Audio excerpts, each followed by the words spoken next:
Alors, jour 2, les rendez-vous de l'innovation sur le salon Innopolis 2022, édition 2022. Alors là, j'ai le plaisir de recevoir Baptiste Troin de l'entreprise Rani. Alors Rani, une grande entreprise dans le monde de l'éclairage public, pilotée aujourd'hui par Marcel Rani et ses deux fils, mais c'est la quatrième génération. Alors justement, Baptiste, tu vas nous parler un peu de l'éclairage, et c'est un sujet qui est d'actualité, très fortement d'actualité, qui est pointé du doigt par les grands opérateurs pour les territoires. Alors comment le groupe Rani se présente et comment le groupe Rani se propose de solutions pour les territoires intelligents? Bonjour à tous. Alors oui, le groupe Reni, qui a bientôt un peu plus de 200 ans, qui est une entreprise française, Mhm. donc créée en 1927 à Cannes-sur-Mer. Et aujourd'hui, notre spécialité, c'est la conception et la fabrication d'éclairage public. D'accord.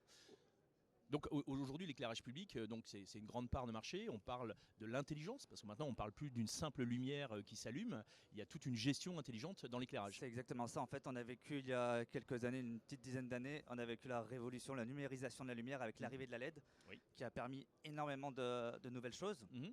Premièrement, une maîtrise du flux lumineux bien plus précis. Donc Mhm. maintenant, on va savoir éclairer au plus juste, là où on veut, Mhm. la puissance qu'on veut et la couleur qu'on souhaite. Oui. Et ça a permis des nouvelles possibilités comme de connecter le luminaire Mhm. et de pouvoir télégérer ou des choses comme ça qui permettent Alors, d'évoluer. c'est vrai que le luminaire, on le voit, et aujourd'hui, ça devient un totem, ça devient un élément qui permet d'associer des fonctionnalités. Vous avez une filiale angevine avec Novea qui traite la partie C'est solaire. exactement ça. Dans le groupe aujourd'hui, on s'est proposé à la fois des solutions raccordées réseau classiques, des Mhm. solutions Autonome. solaires autonomes Mhm. et des solutions connectées. L'éclairage, on a beaucoup de chance de ce côté-là.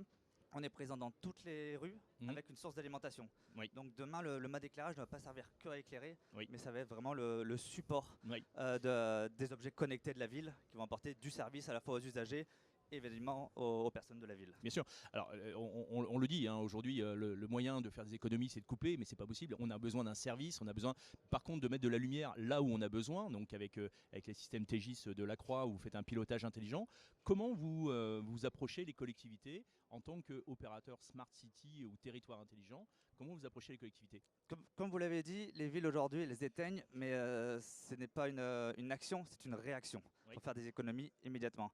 Aujourd'hui, on a des solutions qui permettent d'aller bien plus loin et d'être bien plus fin.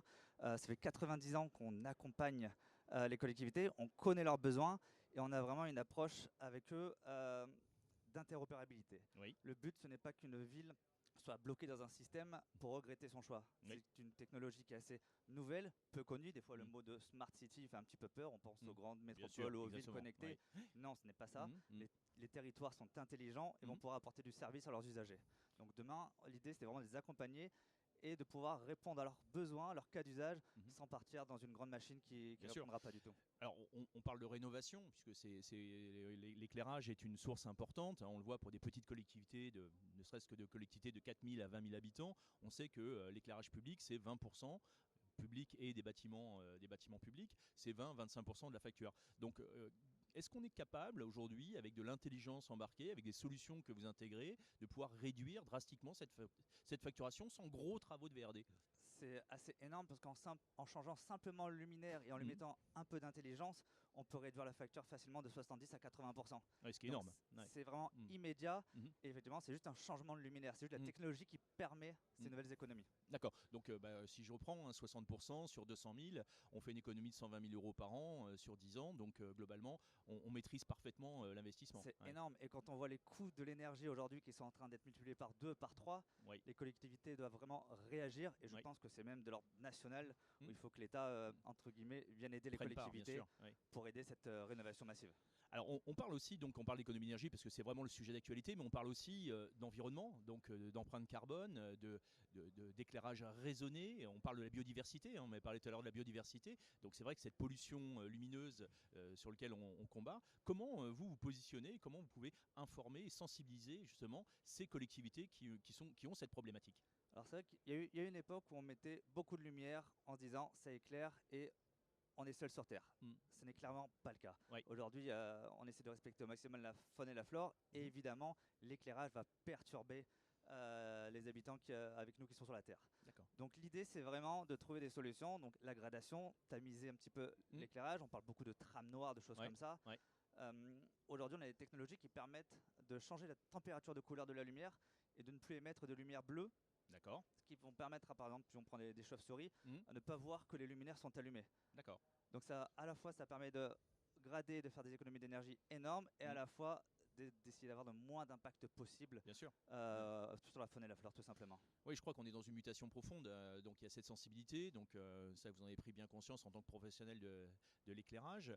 Sur un territoire, je reviens sur cette notion, on a parlé de la pollution, on a parlé de l'impact, luminosité, mais on parle aussi de confort. Ce qu'on disait, la première des choses, ça a été toujours je coupe et j'allume avec un système de commande à distance ou interne. La question c'est aujourd'hui, est-ce qu'on est capable d'apporter un service à la mesure au candélabre? Est-ce que c'est possible de gérer ça? Il y a énormément de solutions qui existent aujourd'hui Oui. pour éclairer uniquement quand il y a besoin. Ouais. Des solutions intelligentes qui sont de simples petits capteurs communicants, des capteurs de présence qui sont Oui. assez perfectionnés pour vraiment dissocier à la fois le piéton, le Mhm. véhicule Mhm. ou même le cycliste. Oui. Et aujourd'hui, on a ce qu'on appelle des prises AGA, et une standardisation de la prise, c'est un peu la Oui. prise USB du luminaire, Oui. qui permet au luminaire de venir adapter toutes les nouvelles technologies qui sont dans ce standard. D'accord. Donc ça va clairement démocratiser ce type de technologie Mhm.